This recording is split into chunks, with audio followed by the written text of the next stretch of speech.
Welcome to Days of Roar, a Detroit Tigers podcast brought to you by the Detroit Free Press. My name is Mark Gorash. I am here with Detroit Tigers beat writer Evan Petzold, coming to you from Houghton Lake, Michigan, where he is looking at fall colors and getting a little R&R postseason. We're going to abandon the Big Two for the first time in a long time.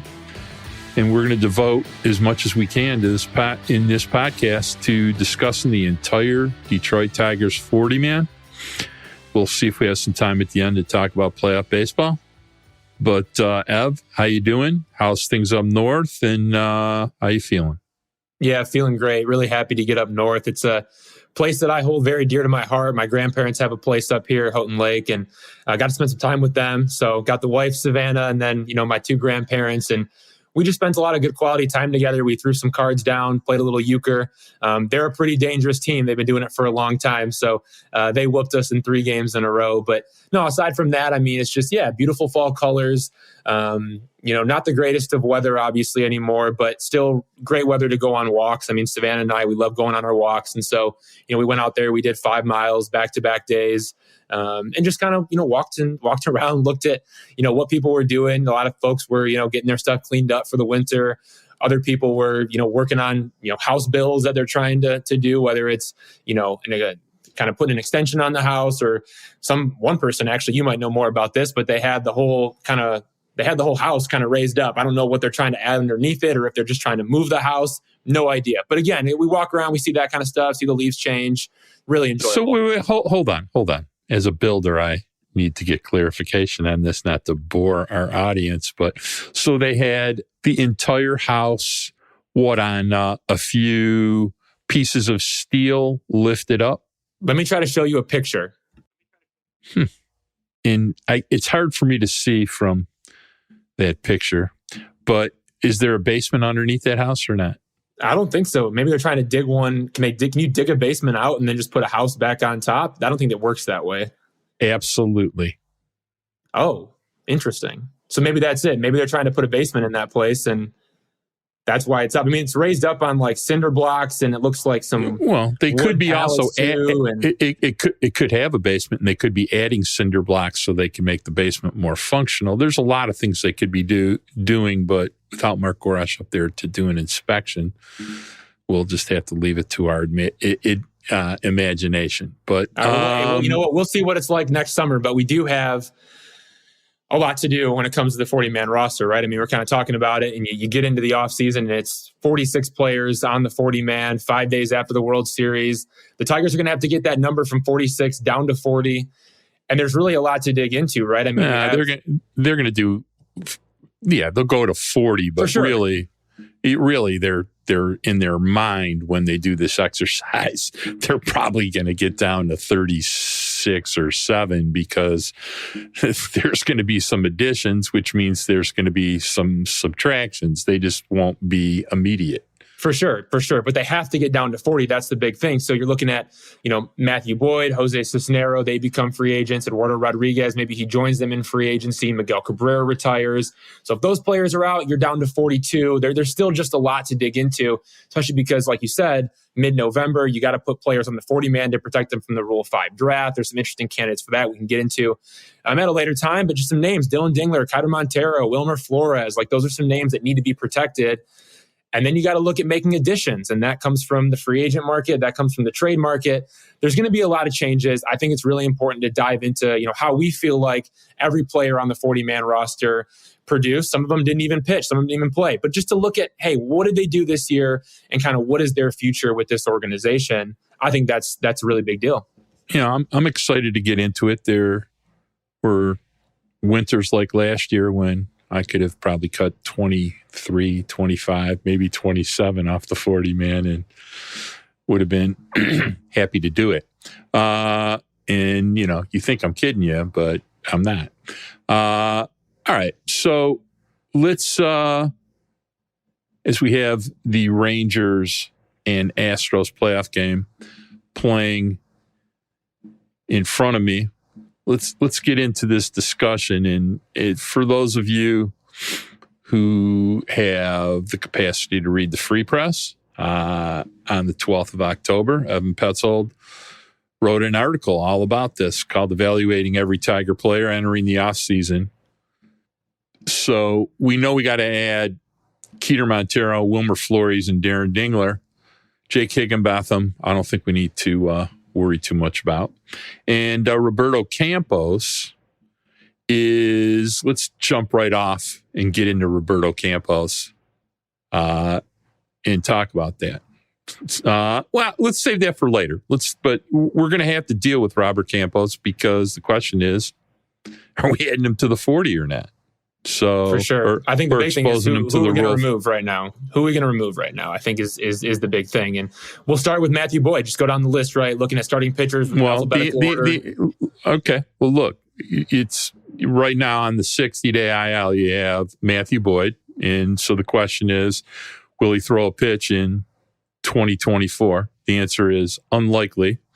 I think that it's very doubtful that they're going to take up a 40 spot for Matthew Boyd. They may work out a deal with him to sign him to a minor league deal with a major league contract for 2025. You can't put him on the 60-day IL during the winter. So, I find it difficult to believe they're going to devote a 40-man spot to Matthew Boyd. What's your thoughts? Yeah, for sure. He's going to become a free agent. And that maybe is one of those deals that in March, maybe you see where his market is at, if he's picked up with anybody. And if not, maybe you offer him a minor league deal and you say, hey, come on board. And, if we can get you activated and get you back pitching next year, maybe you got a chance to join us. If not, he might just have to sit and wait. I mean, that really could be the case with Tommy John. He's going to be out for a while. So I think that'll be his case. Sawyer Gipson-Long is the next name on the list. He really impressed me down the stretch. I think, elite extension, filthy changeup, definitely going to be competing for a spot in the starting rotation next spring. I liked what I saw from him. Guaranteed 40, man. Not even worth debating. All right, Matt Manning. Matt Manning's on the 40. The bigger question becomes, is Matt Manning used in a trade this winter? Yeah, we've had a lot of talks about this, Mark, and I see Matt Manning as a guy, especially when you look at the fact that they have to add, Keeter Montero. They have to add Wilmer Flores. Now, how do those two players fit in the future? We'll see, but the fact is they're pitchers, they're arms, they're going to throw innings. Matt Manning, injury troubles, sure, some of them are unlucky, but he can't stay healthy, doesn't strike out a ton of batters, but you look at his profile as a whole, who he is. You said it before, I say it too. I think there's a lot of teams that can look at that and say, okay, maybe if we make a couple tweaks here or there, we can get him to be, a frontline type starting pitcher. Whereas the Tigers have been trying to do that for a while now. I think the value is still high enough to make a move and trade him. I think that's the best possible situation that they could try to do is, trade Matt Manning, get some offense back, and then rely on the rest of the pitching depth you have. Well, so let's address this. First and foremost, people can say whatever they want. Health has absolutely been an issue. However, Matt Manning's been healthy the last 2 years. He's been damn good. I mean, you people can argue with me, but I dare you to look it up. He's been damn good. So, number 2 or 3 starter quality per productivity wise, good for the Detroit Tigers. The question is, how much better can they make them? A. B. What would you want in a trade? And could you get it? So I think pitching's always at a premium, especially controllable pitching. I think they need to find out. I will say this, and this is kind of crazy, and for those of you that like to watch playoff baseball, because Mark Gora sure does, when you look at Zach Wheeler and you break down Matt Manning, you break down the height, the extension, the fastball heavy, type of pitching, the shape of his pitches, Matt Manning is Zach Wheeler light. The question will be, can you convince Matt Manning to throw 95, 96 all the time like Zach Wheeler does instead of 92, 93? But there's a lot of Matt Manning in similar style to Zach Wheeler. So Zach Wheeler, For sure. Well, hey, there was another comparison that you made too. And just to jump into Casey Mize, because he's next on the list, obviously didn't pitch because of Tommy John. I think he's a dark horse candidate to lead the rotation into the future, depending on how he comes back health-wise. I wasn't very encouraged with it. His rehab assignment, or his rehab had been going, towards the end of the season with some stops and some starts in there. I didn't love that, but at the same time, he was doing a lot for a really long time, so I get it. I want to see him fresh in spring training. I'm very interested to see what he looks like. He's definitely going to be in the mix with the Tigers next year. But Mark, you had a little comp for him, and I liked it. What, Aaron Nola? When I was talking about Aaron Nola the other day? That was the name you threw out. Not quite the same curveball, but a lot of similarities. A lot of similarities in style, pitch shape. There's a lot. It's a decent comp. I mean, what I will say about Aaron Nola, which I have mad respect for Aaron Nola, mad respect for him. Aaron Nola goes out there every 5 days, baby, year after year after year after year. I mean, he throws 175 to 200 every year. So, I mean, that's a guaranteed 4 WAR when he walks right out on the mound, out of the dugout every year. So, but yeah, I mean, the Tigers have a lot of interesting right-handed pitching. It could be very, very quality. And, sometimes you have to rebalance assets. We talk about that quite a bit. But Matt Manning, obviously a lock for the 40. Casey Mize was next, which we know he's a lock. And I'm sure that they're tweaking his rehab now that the season's over and he's out of the spotlight. He's down in Lakeland. I'm going to actually ask you to do a little detective work and see kind of what's going on there after how the season ended. It'd be a good time to do that. So I wondered if they laid him off or if they kept working them in up and downs. I'll be curious to see what happens. All right. Next, we got probably the biggest surprise of 2023, Reese Olson. Obviously a lock, not only for the 40, but for the rotation, right? 100%, hands down. No question about it. All right. Now we got our first probably deletion from the 40. We have Eduardo Rodriguez, and as time's gone on, I love the idea of keeping him. But the question is, what's the cost? What's the terms? And what's the patience level of his employer? So talk to me. Yeah, all those things are really up in the air right now. Obviously, he vetoed the trade to the Dodgers. He's expected to opt out of the contract. That's 3 seasons and $49 million. He has to do that within 5 days after the World Series. If he does that, the Tigers and Eduardo Rodriguez, they enter this exclusive 5-day negotiating period. But at the same time, from everything that I've heard, the Tigers don't seem like motivated to re-sign him if he opts out. Maybe they could, reconsider that as the offseason goes on, depending on how Erod's market plays out. But at the same time, they just don't seem super motivated to make a deal there. Maybe that changes. Maybe some of that is posturing from both sides, right? That's kind of part of the process. But at the same time, the guy had a 4.24 ERA in his final 15 starts. I think he provides value as an innings eater, but at the same time, is he really a number 1 or a number 2? Probably not. He's more of a 3 or a 4. I think he ends up walking. That's 2 names off the list now: Matthew Boyd, Eduardo Rodriguez. Okay, hard to argue with that. Still like to see him stay. I don't think he'll lack for suitors. That's for sure.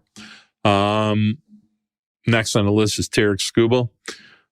Hopefully he's wrapped in bubble wrap, has security with him, and is taking good care of himself. I'm not even sure I'd let him use a knife and a fork this offseason. I want to make sure he stays healthy. So, hey, real quick, that's the scary part though, right? I mean, and we got to make this quick, but would you ever consider trading him? Because there are some concerns about the medical history. If he stays healthy, we know he's going to be a Cy Young candidate.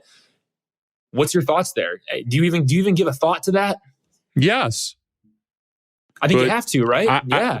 Well, here's my question to you. If Baltimore came and said, I'll trade you Jackson Holiday for Tarek Skubal, what's your answer? Let's do it. Okay. Is Baltimore going to do that? Probably not. Yeah. After watching the playoffs, they should have made the phone call already. Okay. But, there's maybe 4 players in baseball, if you're going to have a reasonable discussion about it, that teams might offer for Tarek Skubal, where you would actually have to go, you need to give me 10 minutes to have have some thoughts about what you just proposed to me, and I'll let you know in 10 minutes. But I don't think that's happening. There was a time this season when I was much more aggressive, giving that idea some thought, but he just was too good. He just made me believe that it probably is a mistake. So, all right. Next up on the list, we have one of Mark Gorash's favorites, Spencer Turnbull. Do I think Spencer is going to get non-tendered? No. Do I think Spencer Turnbull is a Detroit Tiger come March 1st in its reporting time? I do not. So I would say there's a decent chance we create a 40-man spot with Spencer Turnbull, unless what we get back are people that need to be on the 40. What's your take? Here's how I see this going down. I really think that Spencer Turnbull is going to be a Detroit Tiger come spring training, and he's going to come to camp, expected to compete for a spot in the starting rotation. When he doesn't win it, it's going to be, okay, bullpen or Toledo. And that's what it's going to come down to, because this guy was kind of always destined to be a reliever, it seems. I know he threw the no-hitter. I know there was hype around him, but at the same time, the command is too all over the place. But he does have stuff that could play out of the bullpen. I think it works out perfectly for the Tigers. Move him to the bullpen. Turnbull then gets his service time. He gets to do, what he wants to do in that area, and I'm sure he's happy there. But at the same time, you got to pitch good if you want to be in the rotation. I don't think he's going to pitch well enough. I think he moves to the bullpen. Okay. So I'll give you my short spin on this, because any time I talk about Spencer Turnbull, to me, is time I'm wasting. All right. Who do you think the Tigers value and will be a starting pitcher in 2024 between Spencer Turnbull and, let me throw out a few names. Who's ahead on this list? Jackson Jobe. I don't know if he's going to be up next year. I mean, maybe. Yeah. I think there's a chance. But at the same time, I'll give you my Jackson Jobe take, which I did in August, and people scoffed at me, and I'll give it again. He'll be in the rotation before June 1st.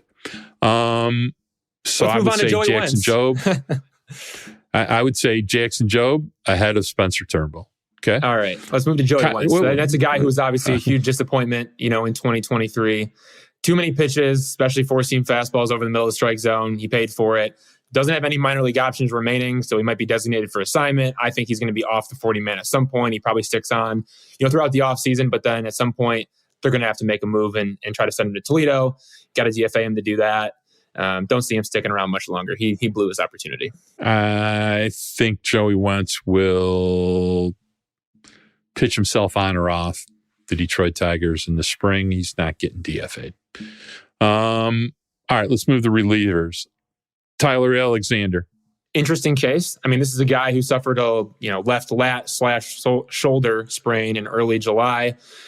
But at the same time, he got his throwing program going in mid-September. He should have a normal offseason. He should show up healthy to spring training.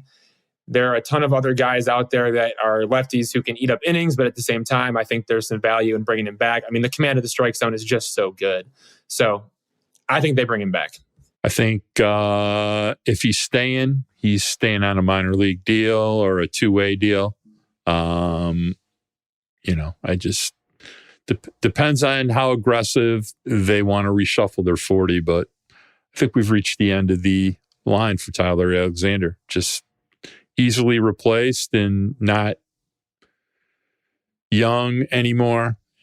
Has a limited ceiling and just, he's more of a glue guy than he is a productivity guy. So, guys throw 89, 90 and eat innings as mop-up guys are a dime a dozen. Bo Brisky. Love the stuff. I hate the fact that he still doesn't have a starter's slider, if you will. But look, the guy's got a filthy changeup. He, works well in the mid-leverage role. I think he has high leverage upside. Fastball velo was up. Chase rate was up. Whiff rate was up. Again, like I said, don't love the slider, but at the same time, if you're putting him in that mid, leverage role where he's able to eat up, 2-3 innings, maybe go through that order one time, I think he's really valuable. So I see him in the bullpen to start the 2024 season. Yeah, either that or in a trade, one or the other. He's a lock on the 40. Jose Cisnero, we can spend 2 seconds on this. Like to thank you for your service, and you'll be you're a free agent. You're bye-bye. Miguel Diaz. Interesting case. Oh my gosh, this one's so tough because he's pitched well in his opportunities that he's gotten, but at the same time, like we don't really know how that plays over an entire 162 game season. So 2-time September call up, this season and last season, but he spent most of the past 2 seasons in AAA. He increased the usage of his slider this year to complement that above average changeup that he has. Again, great in limited opportunities, but also I think he could be kind of faced with that similar path that he's had, in recent history where, you're off the 40 by way of designated for assignment, sign a minor league deal, come to spring training, compete for a job. If you make it, you make it. If you don't, you go to Toledo and you come up at some point during the season. That's kind of how I see it playing out for him. But I like him. I like him so much. But I just, for some reason, the Tigers don't as much. I think he played his way on the island, and I think Hinch likes him. And, as a matter of discussion, Miguel Diaz or Spencer Turnbull. Good point. Mm-hmm. Okay. He's on the island for me.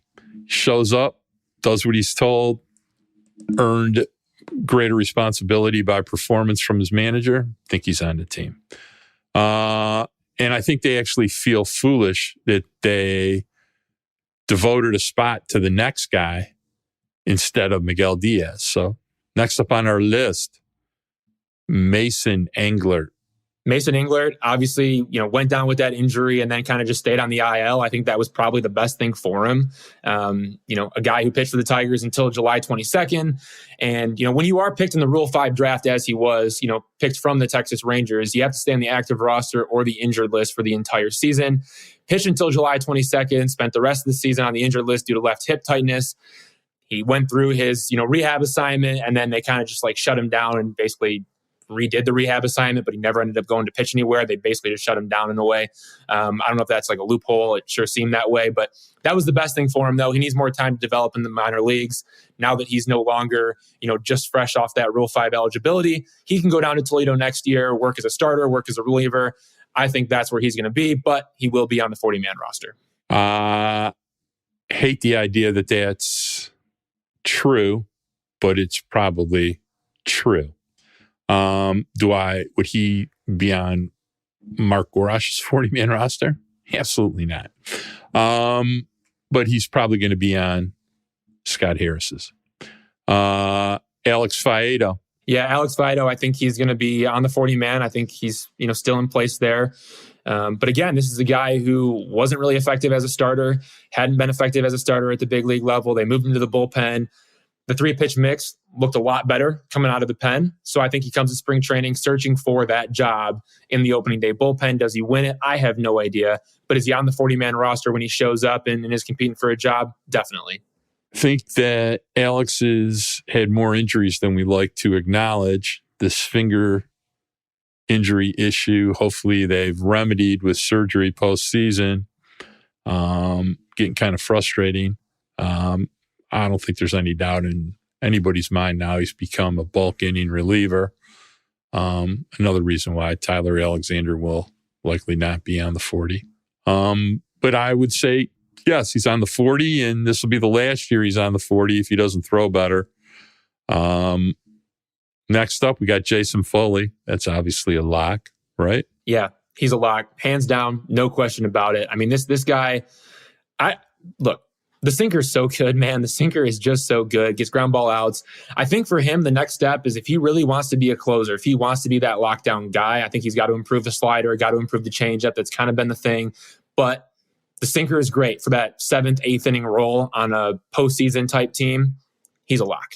All right. Brendan Hanafy. I don't think we need to waste a lot of time on this. Obviously, he's going to get DFA'd or non-tendered, and he'll be off the 40.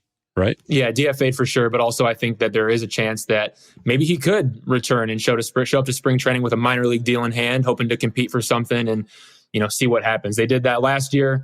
I think it very well could be the case again. Yeah, I think he needs to meet a genie and have the genie add 3 miles an hour to his fastball. Garrett Hill. I think the Garrett Hill era in the Detroit Tigers system is also going to come to an end, because I just don't think he is a major league caliber pitcher in this iteration. Somebody else may be able to do things with him that the Tigers could not, but I don't think he merits a 40 spot anymore. He's 27 years old, and he's never shown the capacity to either throw strikes or get people out. Yeah, he's gone. Tyler Holton. Tyler Holton is obviously not just on the 40. He is the 40. He's the man. So he is the guy. I mean, for real though, like what hey, shout out to, you know what? Hat tip to Scott Harris for that one. Hat tip to Scott Harris. Hat tip to Scott Harris for that one. Somebody cut that and keep it as like a drop. They can use that for me anytime they want. We'll plug it in. That's funny. Alex Lang, which I notice that somebody in the editing department has referred to Alex Lang as a left-handed pitcher in the Free Press article, and I'm going to have a talk with somebody. Alex Lang, obviously on the 40. I do want to say that Evan Petzold wrote an outstanding article about Alex Lang, touched on all things Alex Lang, anything from his workout regimen, how he prepares, how durable he is, what was great, what was bad, what he did. And I thought it was extremely enlightening. So I think the bottom line about Alex Lang we are going to continue to pound is he just can't walk this many people. And he learned a few things about that, but it doesn't change the fact that he still throws 14% fastballs and he needs to stop walking people. I'm not sure he's legitimately a closer. And when people scoff at me when I say that, it hurts me to say that, but he also had one of the lower save rates in the American League. And I would hope that the Tigers entertain the idea of adding somebody with the capacity to pitch high leverage or close in this free agency period. Ronaldo Lopez. And what did you think when you had a long talk with Alex? I mean, you wrote a great piece about it. Why don't we touch a little bit about it? Yeah, he was really reflective on, all things, both the positive of, being able to keep his body healthy back-to-back seasons, to the fact that he really struggled to throw strikes. And it really comes down to executing it. I think the quote that really stood out to me was, it's a battle within yourself. That was what he said. And that was the case for him. And I think the stuff is obviously good enough to be a closer. The command is not. And so that's the big hurdle for him. He needs to take that next step if he wants to keep his job as the closer. He's on the 40. He's going to be on the opening day roster next year. But if you really want to be the closer and you want to be that guy, you're going to have to throw strikes. That's really what it comes down to. Curveball's nasty. Changeup's nasty. Sinker can be really, really good. He also has the four-seam fastball that he started to mix in a little bit more towards the midway through the season. And so he's got a 4-pitch mix, but you got to throw strikes. You have to be inside the zone. That's a non-negotiable at this level. And that's what it comes down to with him. No questions asked. All right, we got 5 more pitchers to get through. But before we do that, we're going to take our first break.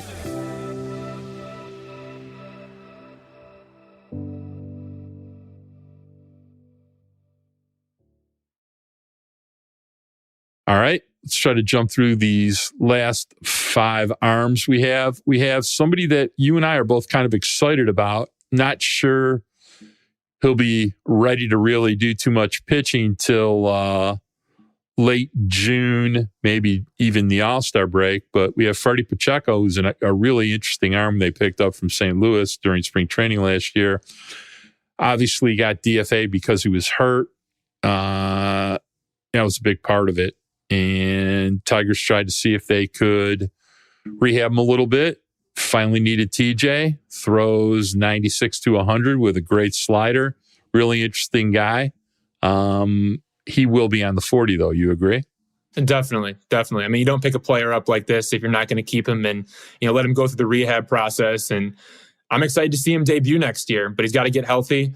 And the Tigers are kind of going to be in that wait and see mode to see, is this guy going to return to form or is he not? I think some of the command issues, hopefully they can clean that up through that rehab process and they can get his body working the way that they feel like it needs to, get him in the lab with Robin Lund and Chris Fetter. And maybe there's a way that they're able to kind of get him to throw some more strikes. That's the big key for him.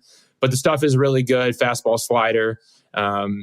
yeah, if he's throwing strikes, it's going to work. So I'm excited to see him. But yeah, definitely on the 40. All right. Next one's a little more controversial for us because I am smelling a disagreement.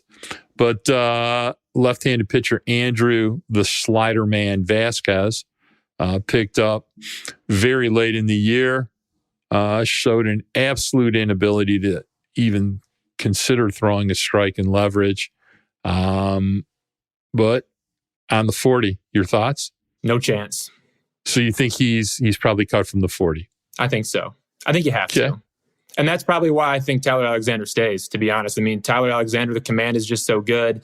It's not like you're paying him that much money anyway through the arbitration process. For Vasquez, he's not eligible for arbitration.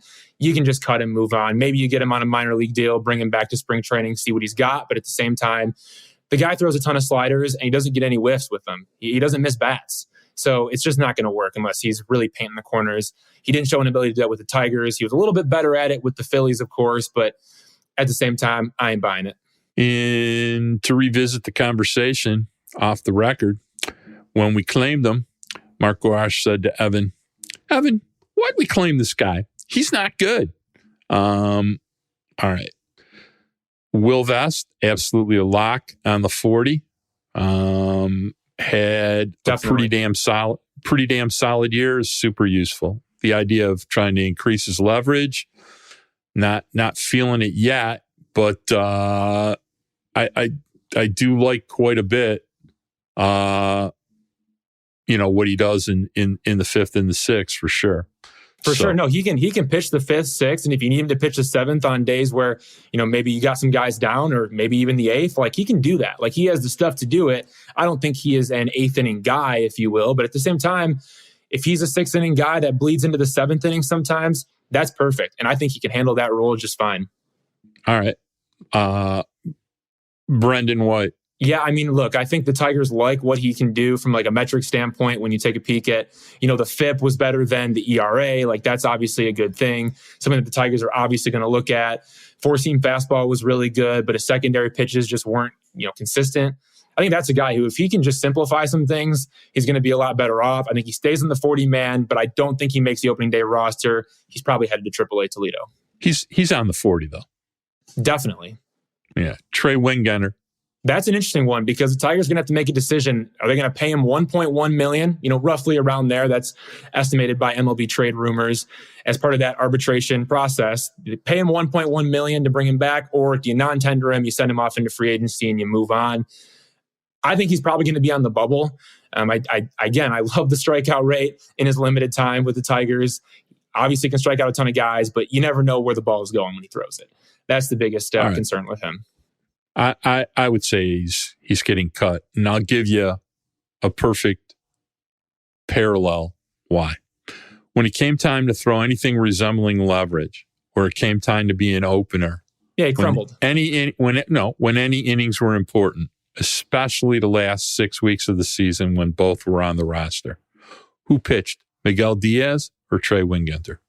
Miguel Diaz. There you go. Let's review. I think we're going to lose Wingenter. We're losing Vasquez 2. Garrett Hill 3. Hannafy 4. Cisnero 5. I said Tyler Alexander. You think he's on the roster. So at a minimum, five pitchers getting from the bullpen.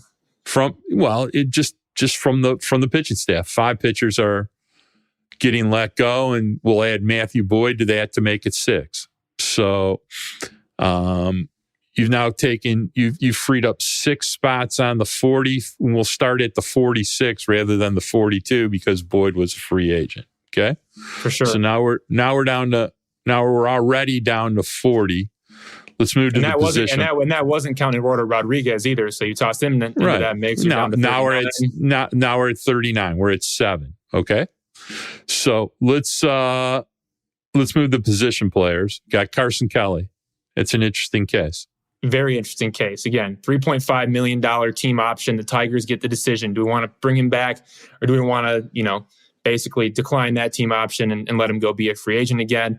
I think they're going to pick him up. I think they brought him in for a reason. It's to be a backup catcher to Jake Rogers. I don't think that Dylan Dingler is going to be ready yet. We talked about that guy as being, someone they need to add to the 40-man roster before the Rule 5 draft to protect him.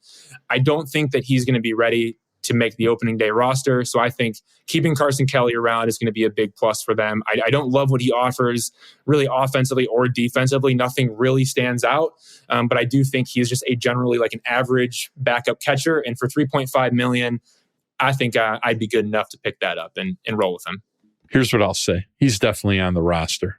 Do I think they'll pay him $3.5 million? I think they're going to try not to. Well, that's the team option, though. That's the team option. That's the choice that they get to make. I think they may say to him, look, we'd like to keep you around. I don't know if we want to pay you $3.5 million. Would you take $2.5 million? Would you take $2 million? Because it's a question that Carson Kelly's going to have to decide, because I'm not so sure out in the free marketplace, he's getting too much more than $2.5 million. So yeah, but they don't. Yeah, but look at their payroll. It doesn't. Does that $1 million really matter? Not to me.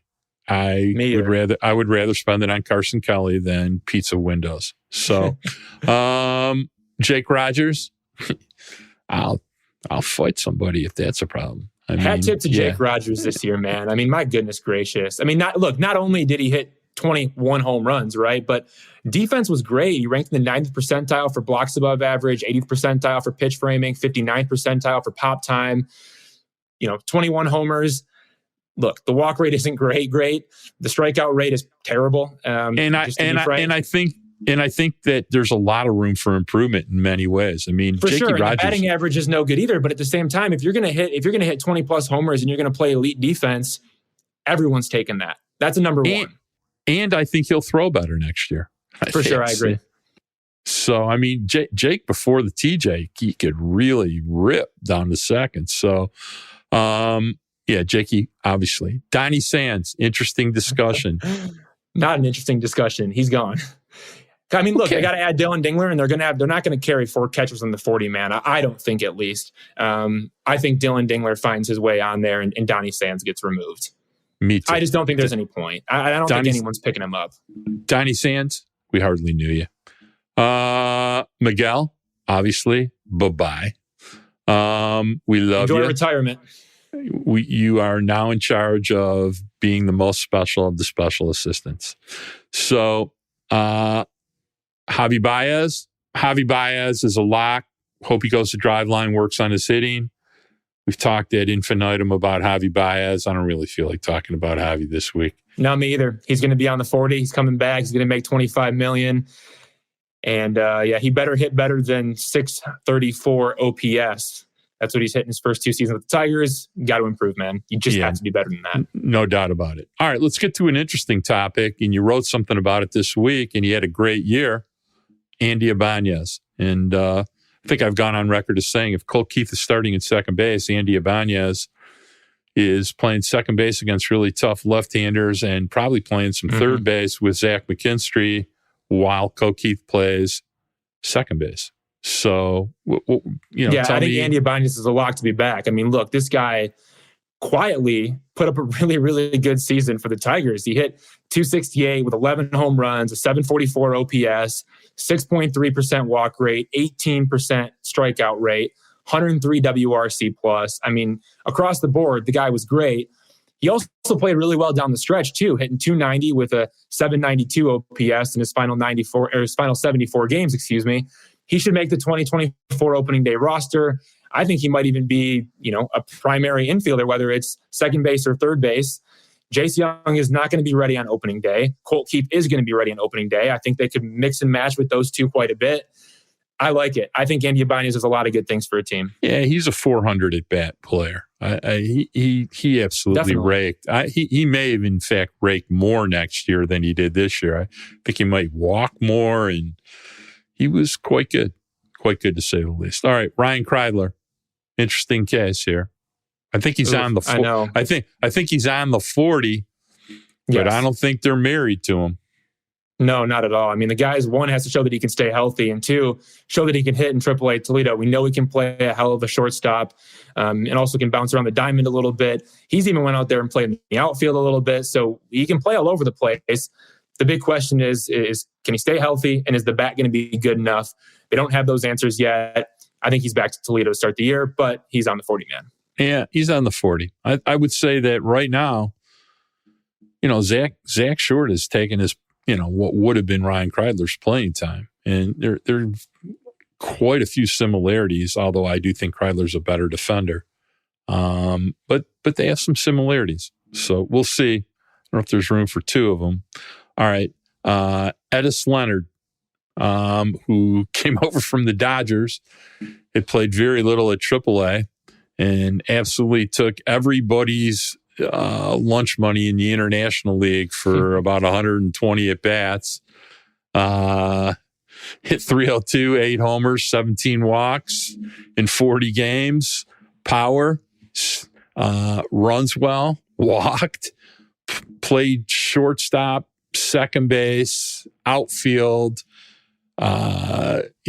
He was kind of a revelation. People were loving him. It was hard not to, but obviously on the 40, they got a lot of players kind of like this, and they're going to start thinning the herd a little bit here soon. I promise you. Cole Keith needs a 40-man spot. Probably not going to take one up until they recall him, but keep that in mind. Yeah, my take on Edis Leonard is I like what I'm seeing. I like the results in AAA Toledo. I don't really know enough about his game, what he does well, what he doesn't do well, but here's what I can tell you. This guy's 22 years old, and the Dodgers didn't want to give him a look. They gave him away for cash considerations. That's kind of what I have to work with. I think the Dodgers are a very smart organization. I think they are great at player evaluations, and they were willing to give up 22-year-old Edis Leonard, who can play all over the place, for cash considerations. That tells me something. I don't know what it tells me, but it tells me something. Well, it tells me that the Dodgers often are not afraid to give players up. Heck, they gave up Trey Turner. They gave up Corey Seager. So they give up players sometimes. But they also have a lot of players that are fringy like this, and sometimes you just don't have room for all of them. So that's part of it, for sure. That's part of it. All right, Andre Lipsius. Yeah, he's on the 40-man. I think he stays in the 40-man, but I think he's just infield depth at this point. Look, he came up he came up in September. He's one of those September call-ups, and 10 hits and 35 at-bats, but at the same time, didn't really get a ton of playing time, wasn't an everyday guy in there, didn't seem like a priority. Therefore, I view him as infield depth. I think he's in Toledo to start the 2024 season, but he's on the 40-man. All right, so I'm going to do a little something for the sake of time and the sake of discussion and to kind of lead us to a point. So rather than do each of these guys individually, I'm going to pose a question to you. What do you get when you mix Ryan Kreidler, Edis Leonard, Andre Lipsius, Nick Maton, Tyler Nevin, and Wenzel Perez in a mixing bowl? What do you get? That's 6 players. What do you get? All on the 40. Do you need all 6 on the 40? No, not at all. Okay. And that's why I view it as Nick Maton. Nick Maton, look, again, he doesn't have any minor league options remaining. So that's another situation where you can't option him to the minor leagues without removing him from the 40-man roster. That's how that process works. Joey Wentz, in the same boat. We don't have any minor league options left, you can't just go down to Toledo without being taken off the 40-man roster. So Nick Maton, I think, again, his time on the 40-man could be running out. Tyler Nevin doesn't have any minor league options remaining. He's gone. Wenzel Perez, I cannot wait to see him. He's a switch hitter. He does so many things well. He knows how to play second base, all 3 outfield positions, better in the outfield than the infield. He's a guy who's just 23. I love the switch hit. The Tigers need one of those guys on their roster. I think he might even be a front runner to earn a utility role on the opening day roster. But look, again, Nick Maton could be gone. Tyler Nevin could be gone. Andre Lipsius probably stays just because he has those options. Edis Leonard, kind of the same thing. But I don't see Nevin or Maton back. Those are 2 guys that might end up going. Here's my point. I just gave you 6 names. Now add Zach Short into that. There's 7 players. Yeah. You need gone.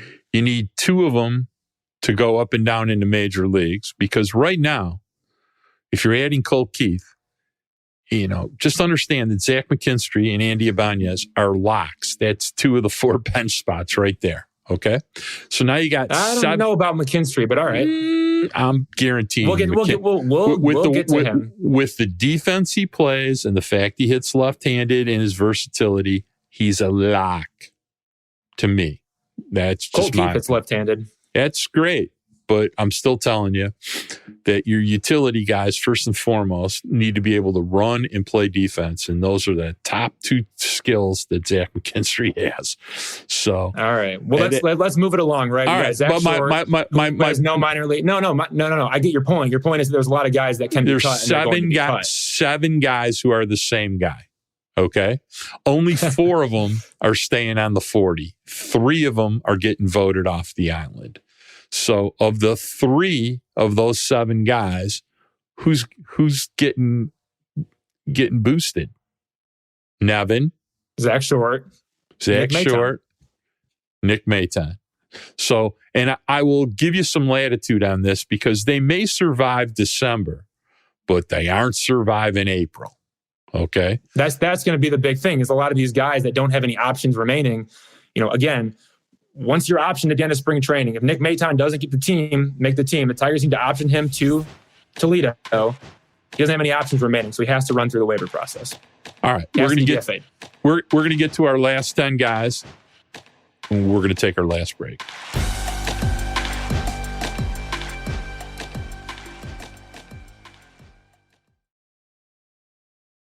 All right. So next guy up, Spencer Torkelson. You sure you want to keep him?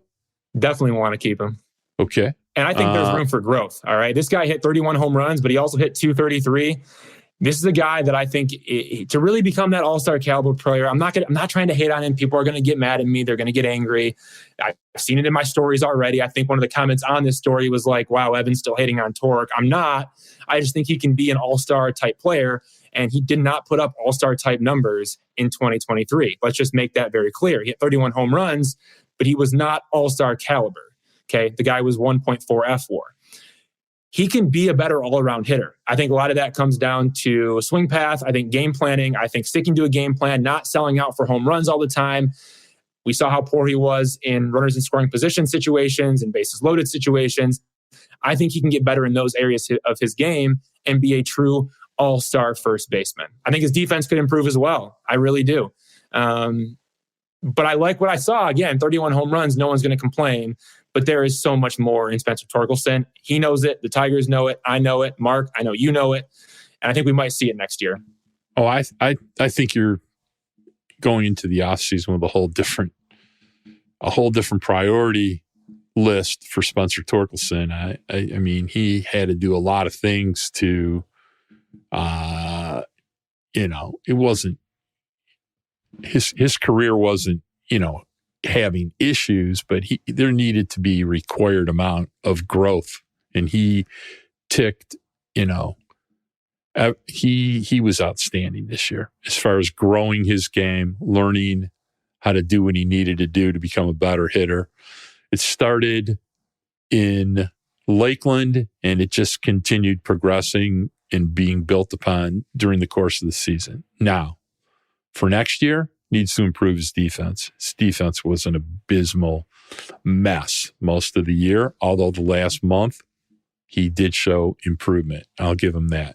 So I think he knows how to play defense, Mark, but the problem is that he'll just go through these stretches where he doesn't look like he knows how to play defense. But I do think, like, from the instinct standpoint, from the way that he throws, like all these different things that he does, I think they're all solid for the most part, but then suddenly, like, just the wheels fall off the tracks and there's nothing for like a week at a time. And that's just unacceptable. Nah, I just think his footwork is pretty bad. Wasn't really sure how far to range left to right. And he needs experience. Just to give people an idea, Evan and I got Texas just beat Houston 2-0, shut them out. Who had a 2-0 shutout for game one? Surely not me.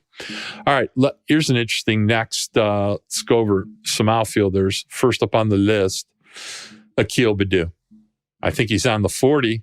I'm not sure he's on the baseball team. Definitely on the 40, going into the offseason and going through the offseason. But at some point, I think the Tigers might try to trade him. Look, I love what Akil Baddoo does in this sense. 11.8% walk rate, double-digit home runs, double-digit stolen bases. That's what he did in 2023. Tigers also have a ton of left-handed hitters that are going to be competing for key roles in the outfield. So when you have 4 different left-handed hitting outfielders competing for jobs, odd man out, like that's going to happen. We ran into this conversation last year. I think, this year is even more pressing because Akil Baddoo is not consistent and the bad stretches outweigh the good. I love the walk rate. Double-digit home runs are good. Double-digit stolen bases are good. I think he's a perfect trade candidate. He just turned 25. There should be a ton of teams interested in trying to find ways to optimize him to get him better and really try to unearth some consistency. I think the Tigers can play into that and maybe make a trade.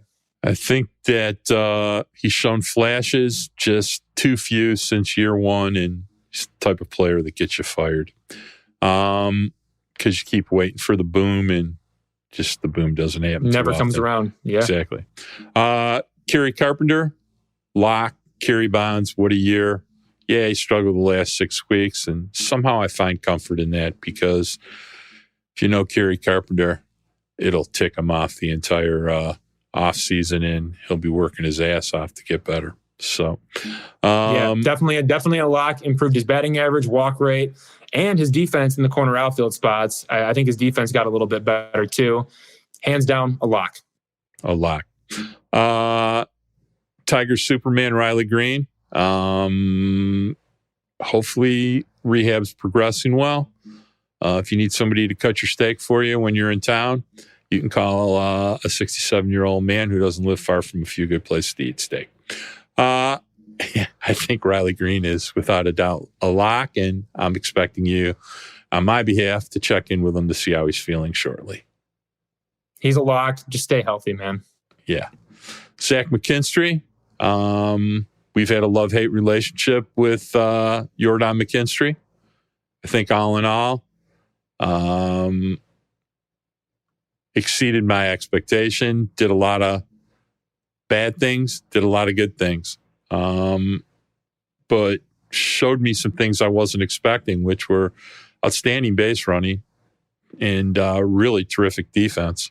He's going to need to walk more.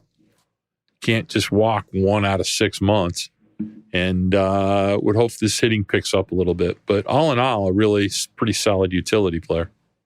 I disagree completely on this. Again, I think he showed me more than I would have expected coming out of spring training, but I'm kicking myself because I didn't do it. I would love to go and I would love to take his entire season. I would like to remove the month of May and see what his overall numbers are.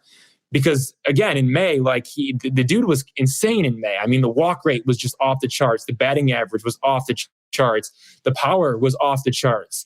And in every other month, it felt like he was struggling. It felt like he was going through slumps and going through bad stretches. I think the defense is good. I think he can put up a quality at bat at some points. But again, there were also long stretches of games where that guy went without being able to draw a walk. And so I want to go and Mark, maybe we can do this off to the side after the pod, is just go through and say, okay, let's remove May and let's see what the numbers were.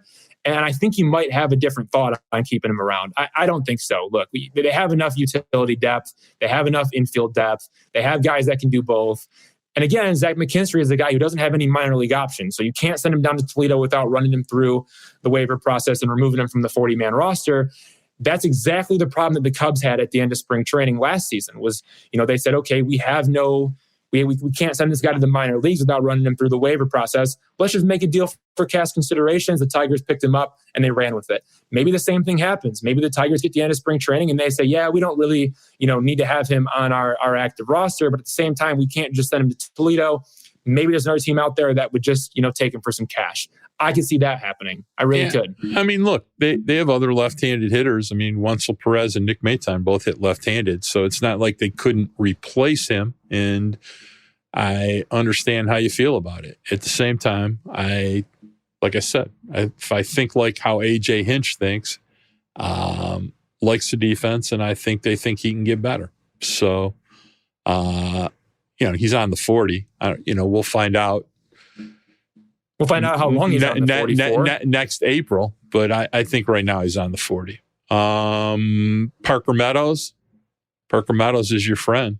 I think there's your starting He's your everyday center center fielder too. Right. Yeah. We don't need to spend a lot of time on that. We'll talk a lot about him during the winter, but the more interesting question is the last question of people on the 40 man, which is his brother, Austin Meadows. Yeah, I just want people to understand kind of what the Tigers have to deal with here is Austin Meadows is in the final year of arbitration eligibility. The question is going to be, do you pay him roughly $4.3 million to come back next year? I don't even know if that guy is going to be ready to play baseball again. He missed almost the entire 2023 season with anxiety. He also missed the end of the 2022 season with anxiety as well. I've tried to check in and just see kind of what's up in that whole situation. Haven't heard a whole lot. So I have no idea if he is even planning to play baseball. I have no idea if he plans to retire. I have no idea if he thinks that he can try to, get ready to go by next spring and get going again. Like I have no idea where he's at. So I don't really feel good talking about, hey, this is what could happen or this is what should happen.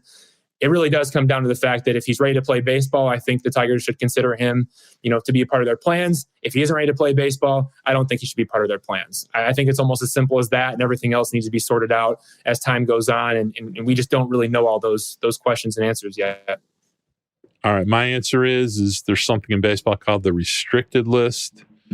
And, I feel pretty confident that's where he ends up. So I don't think he's you take up a 40 spot when you're on the restricted list. So they'd have to keep him around for the offseason, I'm pretty sure. And then they could put him on. Yeah, I believe. I just, like I said, I don't think they're cutting him loose. I really don't. Things would have to be pretty dire. So there's a way for them to both keep him and not have him take up a 40 spot while he's trying to work through his health issues. So, yeah, I think that's the way they go, is put them on the restricted list. So the bottom line is, I gave you 7 guys in that mix of utility infielders, plus Donnie Sands. So we're figuring 3 guys come off the 40 out of those 7, plus Donnie Sands is 4. Austin Meadows is 5. We add him to the 7. You got almost 12 spots, takes you down to 34 players. So we're probably being more aggressive about creating space on the 40 man than the Tigers will need to be. But it was pretty easy to get rid of 12 players. You know that you missed a name, right? Who? Your good friend, Matt Vierling. Yeah, we're keeping Matt Vierling. So, but what do you think about? What did you think about his season? You think that was somehow like a psychological, some mental issue that I just had about avoiding Matt Vierling? It was not intentional, but somehow I managed to do that. But I know you. Yeah, you and Matt Vierling maybe don't mix very well. But I think he's a lock, obviously. But look, the guy's a 4th outfielder or he's a backup 3rd baseman. I think that's what it really comes down to. That's who Matt Vierling is. He's a lock. The bottom line is, the Tigers it could easily make up to 12 spots on the 40. We didn't even include Miguel creating a spot. Now we're down to 13, including Miguel. I think we got the other free agents folded into what we were doing to make room. But the bottom line is, I think it says a lot of things before we sign off here, and then we're going to give some fast picks before we get off too. But the Tigers won 77 games, but if your system and your roster was damn good, it wouldn't be so easy to get it down to 33 guys, including the guys on the 60-day IL and your pending free agents. So they got some work to do improving the depth quality of their roster, to say the least, because I promise you, if they do a good job, it'll be a lot harder to do this next year when we go through this in 2024. And that's the goal for every major league front office that's going through this process, is when you're in the situation that the Tigers are in, you're trying to build up and be better and better and better. Those decisions are going to get tougher as time goes on. And that's exactly what, a guy like Scott Harris is going to want. He wants those tough decisions. Those are important. And we cleared a lot of spots, obviously, going through this evaluation, but those are all spots that are going to be needed, both for protecting guys from the Rule 5 draft, making moves, free agency and trade, adding Cole Keith and Justin Henry Malloy ahead of the opening day roster. Like, those are all moves and spots that are going to be needed. And hopefully, when it comes around to next offseason, we have a little bit more trouble with this. Hopefully. And I'm sure they're going to add a few players during the winter because I just can't see them doing nothing. All right. Before we get out of here, 2 big playoff series prior to the World Series. We got Houston, Texas. Give me your thoughts. Who do you got? Yeah, I texted you before the game 1 started of Rangers Astros. I said I'm going to take the Rangers in 6. And then also Diamondbacks Phillies. I'm taking D-backs in 5. So I'm looking at a Texas Rangers Arizona Diamondbacks date in the World Series. Yeah, I got the Phillies in 5. The Phillies are just a juggernaut of a baseball team. It is. Indeed.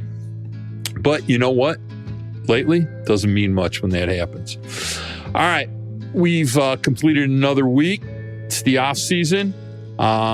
We've reviewed the 40. We'll have other fun stuff. We're going to have some guests, hopefully. Some people actually hopefully want to come and be guests.